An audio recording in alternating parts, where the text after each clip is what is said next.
Salut, jeudi 23 janvier 2025, je rigole parce que ça là, c'est comment dire, c'est le crime ça, voilà. Ça serait donc des camions civils où dedans ils cachent des missiles, les Nord-Coréens.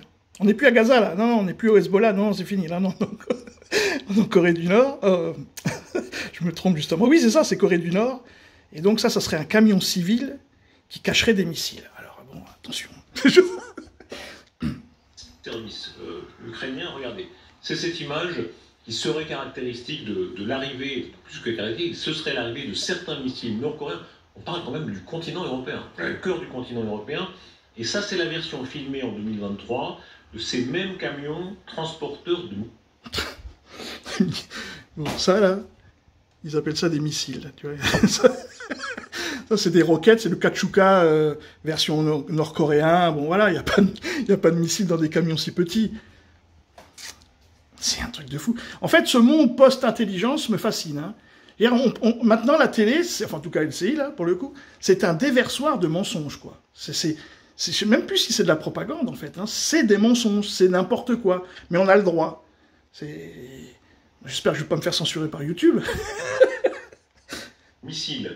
Et les services ukrainiens, par la voix de Boudanov, leur responsable, donnent un certain nombre de détails.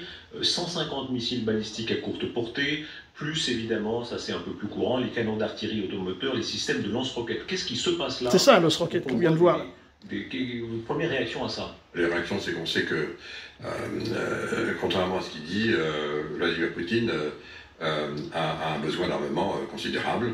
Contrairement à ce qu'il dit, sa production ne suit pas. Contrairement à ce qu'il dit, la qualité de sa production ne suit pas. Contrairement à ce qu'il dit, il n'y a plus assez d'hommes et de femmes capables de faire fonctionner ces usines. Et donc... On va s'arrêter là. On va s'arrêter là. En fait, lui, il n'a pas compris parce que lui, il est dans le business, lui. Lui, il est dans la banque. Il n'est pas dans la géostratégie, c'est pas son truc. Il n'a pas compris que ce que fait Poutine avec la Corée du Nord, c'est que la Corée du Nord ne se bat pas. Elle a envie d'aller se casser la gueule à la Corée du Sud et reprendre son territoire. Mais bon, là, Poutine lui offre à la Corée du Nord un terrain. Apparemment, les Coréens se battent entre eux. Enfin, ils sont entre eux. Hein. Ils ont une façon de se battre que les Russes n'ont pas.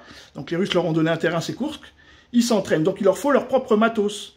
Donc, parce que forcément, ils n'en ont rien à foutre du matos russe, les Coréens. Ce qu'ils veulent, c'est leur matos. Donc, Poutine leur dit OK. Donc ils amènent leur matos pour combattre comment dire, dans la réalité, quoi. Après, ces gens-là, ils vont être... Alors, évidemment, ils meurent comme l'armée russe, hein, par dizaines de milliers, bon, ça, on est d'accord. Mais donc, ils sont en train de se former pour pouvoir rentrer chez eux, former l'armée, et ainsi de suite. C'est une alliance qui se passe. Alors, évidemment, l'autre, non, mais Poutine, il n'a plus rien, il est malade, il a 3 cancers, et il recommence. Ça fait 3 ans. L'autre, il a pris pratiquement tout ce qu'il avait dit, et on continue à dire que l'armée n'existe pas, qu'ils ont des machines à laver pour faire des avions et tout, quoi. Pour ça, je dis, ce monde post-intelligent de la pré-vaccination, c'est fascinant. Je trouve ça fascinant. Sur ce, les amis, salut!